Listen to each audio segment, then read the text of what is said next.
It is Monday morning and I am just back at work after a 2-week holiday. I've had a really lovely break. I feel rested, feel refreshed, and I'm feeling pretty good and excited to be cracking on and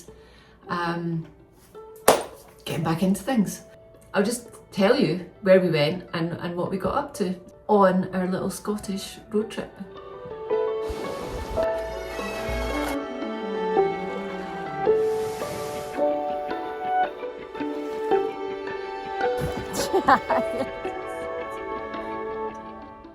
Right from the outset, I'm going to tell you that I will not pronounce some of the places, the names of the places properly. I definitely won't do that very well. We headed off on the Sunday and we knew that we wanted to head to the west coast of Scotland, to the northwest, so we knew we'd quite like to break the journey up, and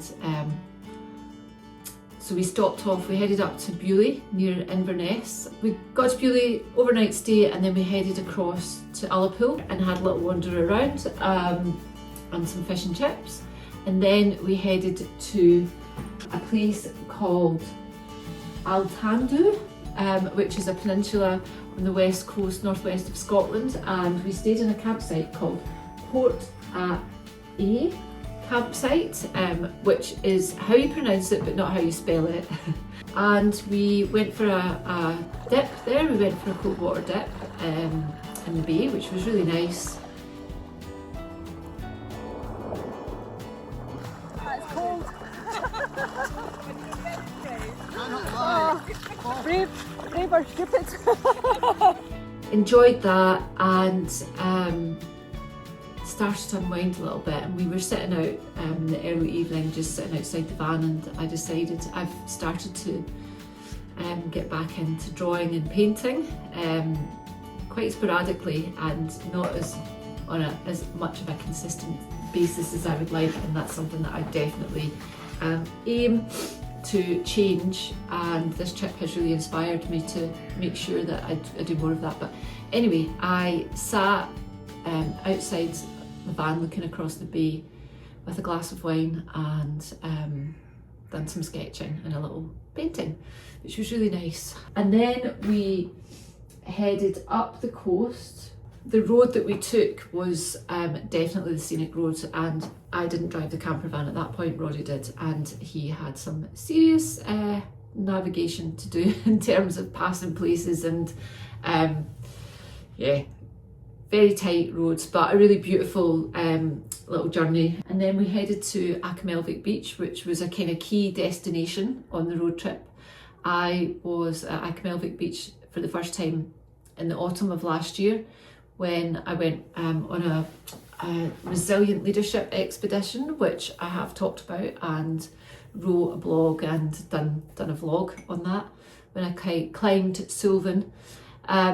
So we went there, and the plan was to stay there for 3 nights. It is such a beautiful spot. It's a really, really gorgeous bay. The beach and the water, the sand is the water's so clear and the sand is so pure and white. It's just beautiful. Yeah.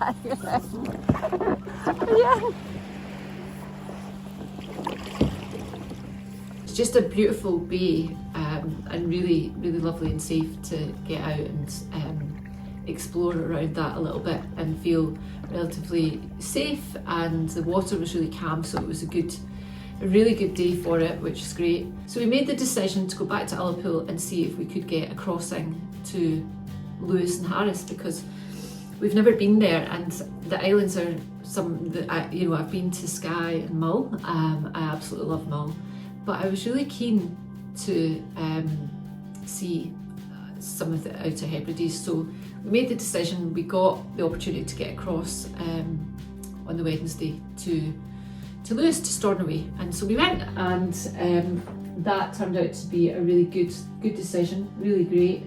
And so the next day we got up and we headed north to the Butt of Lewis lighthouse, and that was quite interesting. I've always thought, I've saw lots of beautiful photography of beautiful places in the Isle of Lewis and Harris, And as a textile designer, I know a lot about Harris, but no, that's not true. I know a lot about Harris tweed. But we were both quite surprised actually at the landscape in the area that we drove through. It was really, really barren. It was very flat and just a lot of moorland, and just a kind of road going up, right out to the lighthouse, but quite a kind of, I think, you know, you can really get a sense of the place and the kind of desolation and just how very rugged and wild, and just little small communities and dotted, you know, between different points of the road, and it was quite surprising, I guess, because it probably wasn't the most picturesque or beautiful landscape, but it certainly told the story of the place. So we went out to the lighthouse, and that was an incredible location. The lighthouse is on the cliff tops, and the cliffs and the water and the scenery around there is stunning, although pretty terrifying because it's a sheer drop, and pretty high up there, but just really, really beautiful.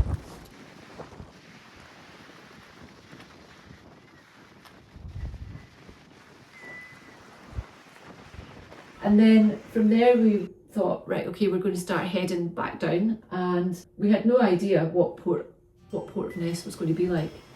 But what a magical little place. It's basically a port, and because the landscape's so barren and so flat, and it's just houses dotted around, this was just a really unexpected little beautiful little spot that I personally absolutely loved, because I find places like that really, really inspiring. It takes me back to when I was a student at when I studied in Galashiels fashion and textiles, and in our first year we covered a lot of it was almost like what you would call a foundation year, because you do a lot of arts and design and painting and stuff like that, and so we would quite often be taken out on day trips to different locations to just sit and draw and sketch. One of them was St Abbs, over in the east coast of Scotland, and in fact we have shared the work of a local artist in Leithen called Rachel Hunter, whose picture is right there. That's one of hers up there. Actually, I've got several of Rachel's art, several pieces of Rachel's art, and she recently done a solo exhibition in Findra, which again we can link into this vlog if you've not saw that. But Rachel's dad was actually my lecturer when I studied in Galashiels, Jim Hunter, and I've got a lot of really fond memories of going for these days out with Jim, taking us as a group of students and wandering around with his hands behind his back, making sure that we were all sitting, getting the right perspective on the landscape and whatever particular scene we were drawing. So this little port reminded me of him and reminded me of that time in my life as a student, but also kind of take me back to that really creative part of me that I'm starting to kind of really want to find again. And so I got some really gorgeous little videos and photographs of just this beautiful little beach, and I just loved it was pretty wild. It wasn't a beach, sorry, the port. It was pretty wild, but there was a beach beside it that was stunning. And you were, you know, it's everything that I kind of really love about Scotland. The weather was, you know, very windswept, rugged, the rugged kind of textures of the stones and the sand and the sounds of the sea, and then these beautiful, delicate wild flowers that are there growing in beautiful colours, and the backdrop of the port and the boats. And you might have noticed on many occasions turquoise is one of my favourite colours, so I love it when I spot a little turquoise boat that's, you know, moored in little port. So some beautiful pictures, and I would hope that in the not too distant future I'm going to turn them into some nice pieces of art. That's my plan, that's my hope. So we headed to a beach called Neep, and for most of the day it had been pretty miserable. The weather was very, very dull, very overcast, very grey.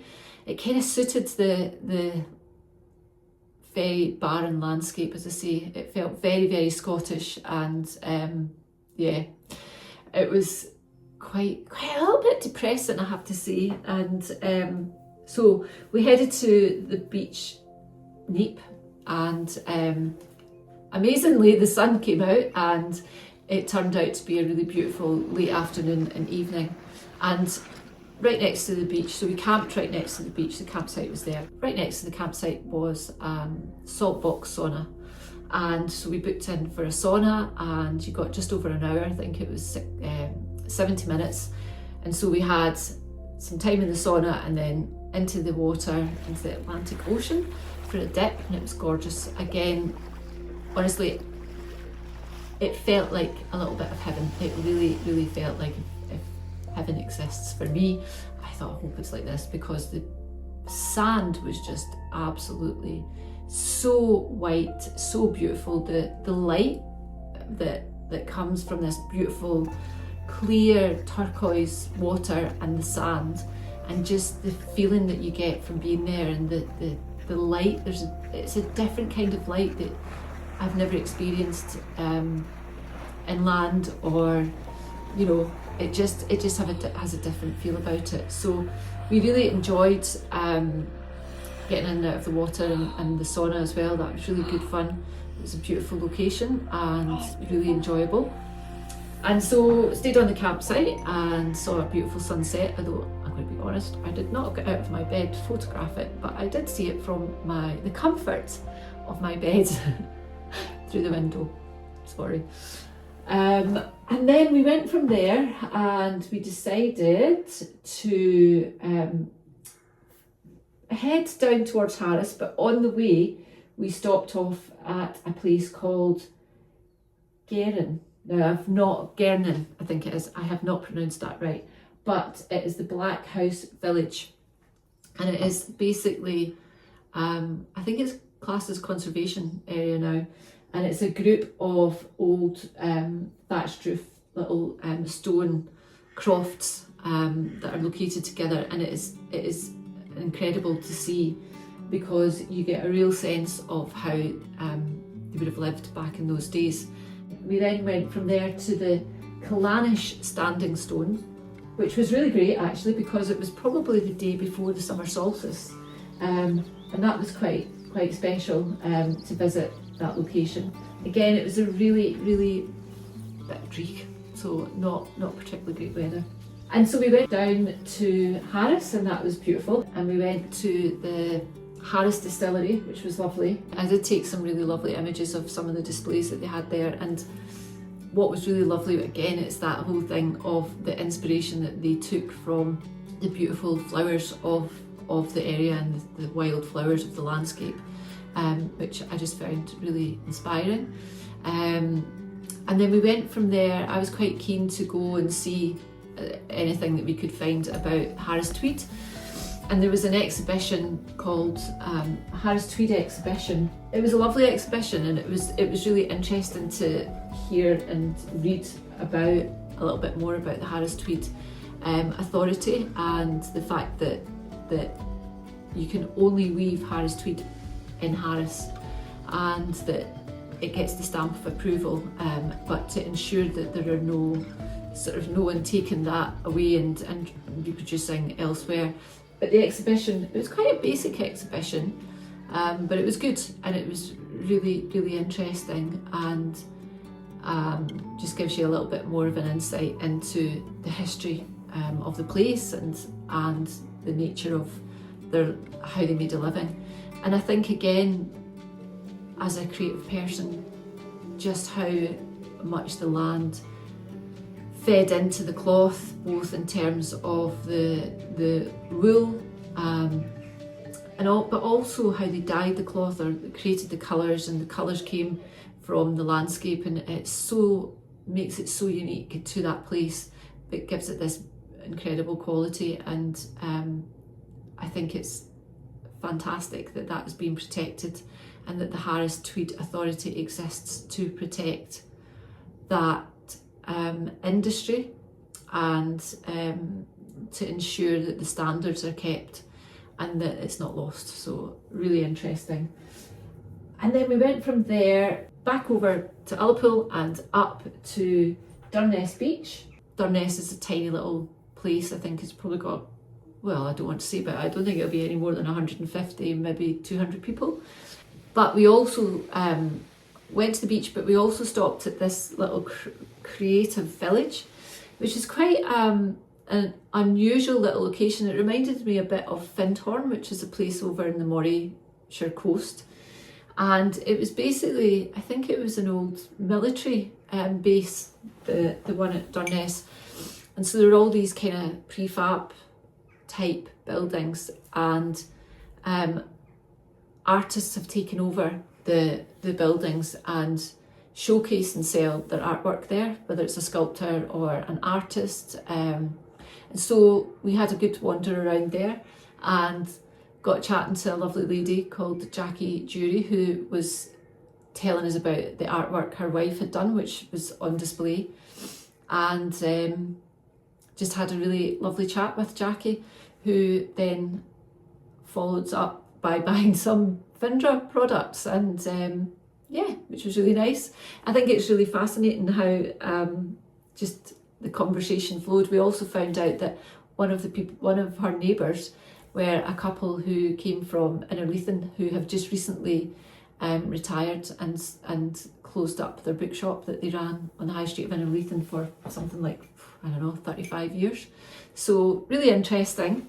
So we went from there to a place called Smoo Cave, which is a really fascinating, God, it was incredible, but a little bit frightening.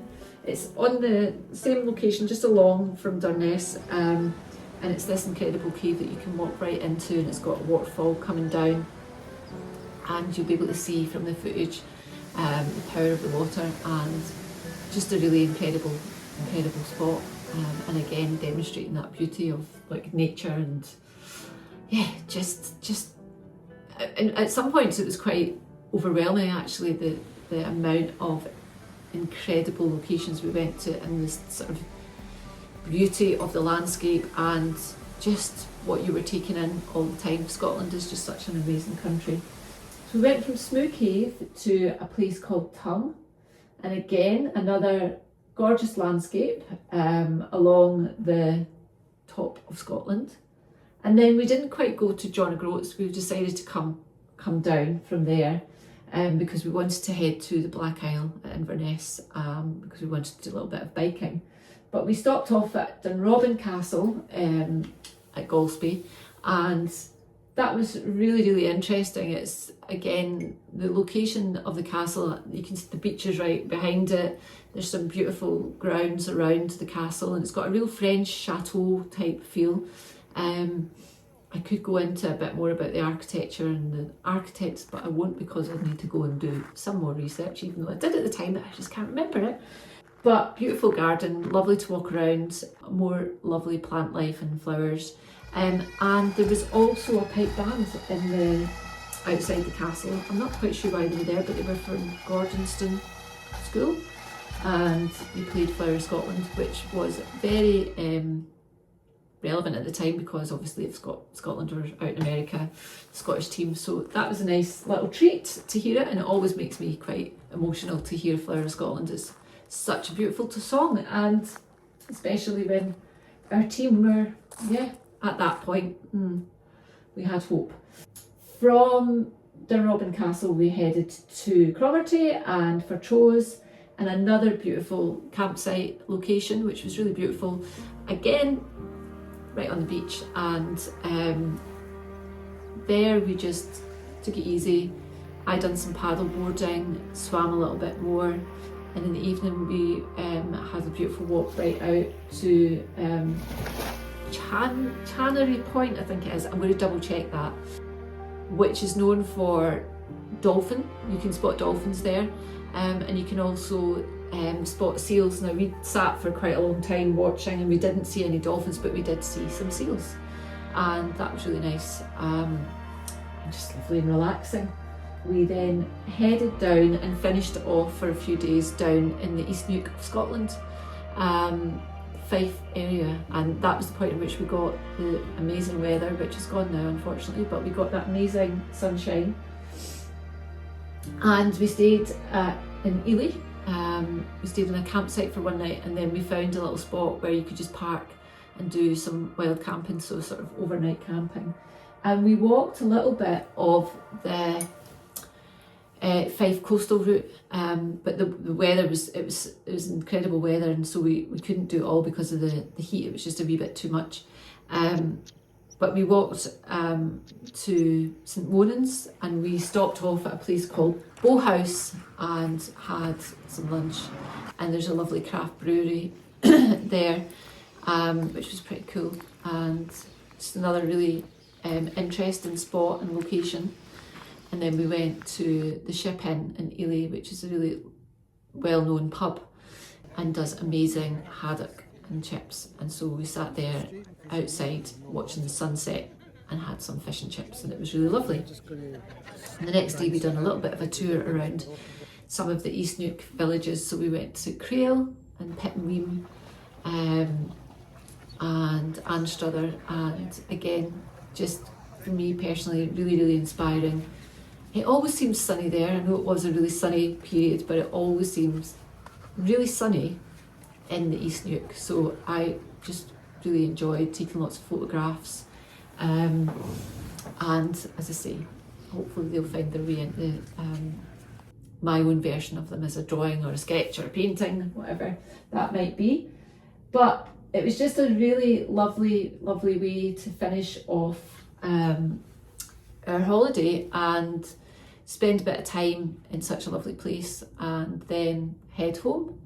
So that's a bit of a whistle-stop tour of what we done. We crammed quite a lot in, I think. When I think about it, we done a lot. We visited a lot of places, but it felt like it was a really good balance and mix between being quite an active holiday but also being quite restful. And having the camper van gives you so much freedom and flexibility to decide where you want to go, and if you want, I mean, you have to book ahead and make plans so that you can't always assume that you're just going to get into a campsite. So we generally do plan and book ahead, but it's also like deciding to go to Lewis and Harris was just a bit of a spur of the moment thing, and that's the beauty of having the camper van, is that you can just decide that and go because everything you need is with you already. So a really lovely little tour of Scotland.